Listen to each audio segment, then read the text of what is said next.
Welcome to The Explainer. Today, we're unpacking a really fascinating look at something that touches almost every single industry, early retirement.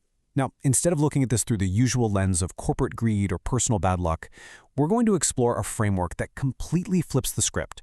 It redefines early retirement from what looks like a massive waste of talent into this huge untapped opportunity for global mentorship.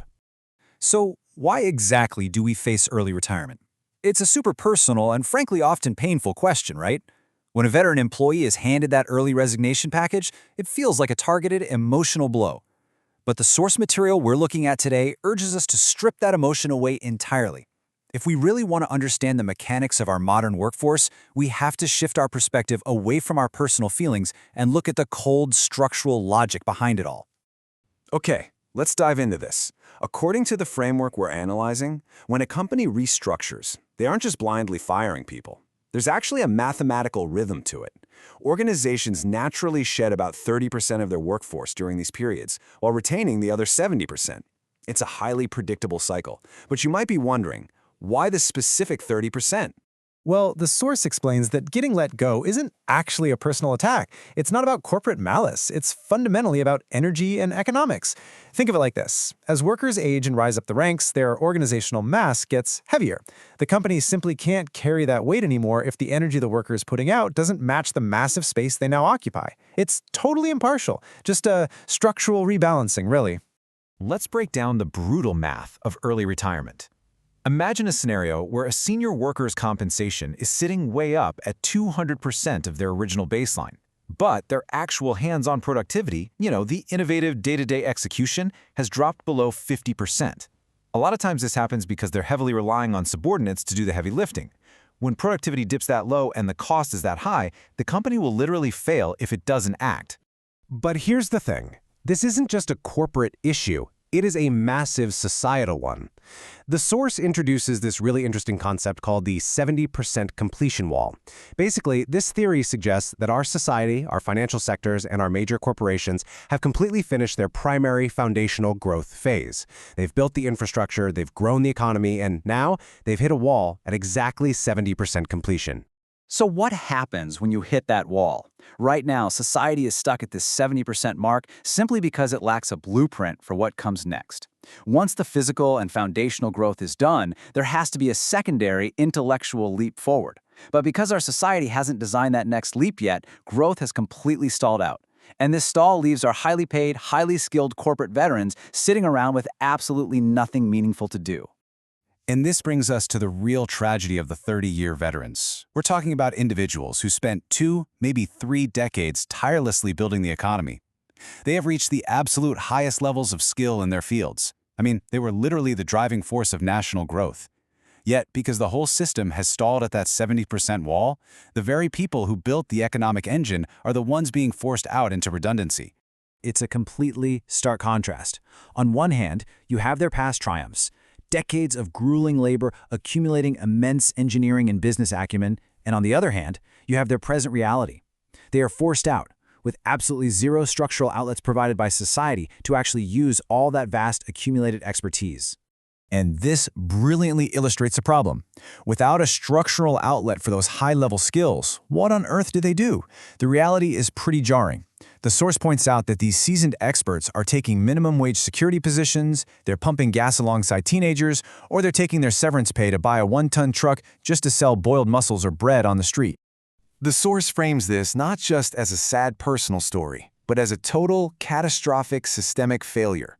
To quote the text directly, "The heroes who raised this nation are spending their final years pumping gas. This is a massive societal loss." Just think about what an incredible waste of human capital it is for a society to take its top engineers, its absolute best managers and business minds, and leave them with no option but to boil mussels on the street just to survive. To fix this, the source argues that we have to fundamentally redefine the very purpose of human skill. The point of accumulating all this high-level expertise isn't merely to consume resources, eat, sleep, and eventually die. Taking your hard-earned skills to the grave is functionally meaningless, right? The true purpose of skill is to actively pass that accumulated knowledge on to others. Think about your own career for a second. The ultimate goal shouldn't just be to retire, but to pass the torch. The source actually outlines a 4-step progression for a truly fulfilling life. Step 1 is the hard, physical work of youth. Step 2 is the direct result of that work, accumulating deep, profound skill. Step 3 is the big pivot, transitioning from physical labor to intellectual work by passing on your knowledge. And finally, Step 4 is achieving true joy. That final step is absolutely vital. The ultimate reward for decades of grueling foundational labor isn't just getting a pension check. It is the joy found in intellectual labor, specifically teaching, mentoring, and guiding others. That transition from being the hands-on worker to being the intellectual mentor is what really makes a life's work complete. But we hit a massive roadblock here. Think about this. If our veterans are primed and ready to mentor, who is actually left to teach? The sad truth presented in the source is that these highly skilled veterans simply cannot find domestic students who need their specific foundational building skills. The reason for that is pretty simple. The domestic market, since it already hit that 70% completion wall we talked about, just doesn't need those first-generation industrial and business skills anymore. The home country has evolved way past the foundational building stage. Trying to teach these specific ground-up growth skills domestically is honestly like trying to sell ice in a blizzard. There is just zero demand. So, where is the demand? Interestingly, the source brings us right back to that number, 70%.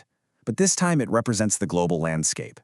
70% of the world consists of developing nations that are, right at this very moment, standing exactly where our developed nations stood decades ago. They are desperately in need of this exact foundational expertise.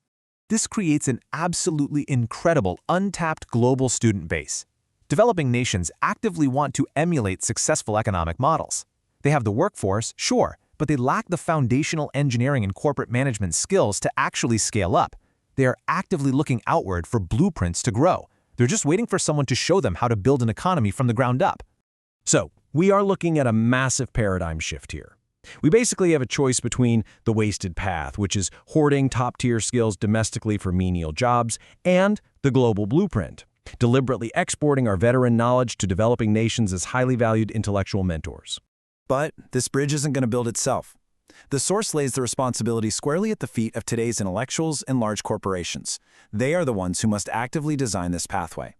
It requires a systemic, carefully engineered framework to connect the massive supply of domestic veteran skills with the equally massive global demand for mentorship. And the source material doesn't just propose this as some mild incremental improvement. It makes an incredibly bold systemic guarantee. The speaker claims, "Within 7 years, I will create a country with not a single unemployed person." The core argument is that if this global blueprint is properly designed and executed, it will soak up every single ounce of idle expertise, completely eradicating structural unemployment. Crazy, right? It is a radical reimagining of how we view aging, skill, and global economics. Which leaves us with this final provocative thought to ponder. Could repurposing our veterans' knowledge globally truly eradicate unemployment in just 7 years? Are we simply failing to match our greatest resource with the world's greatest need? It completely changes how you look at the whole concept of early retirement, doesn't it? Thank you so much for joining me for this explainer, and I'll catch you next time.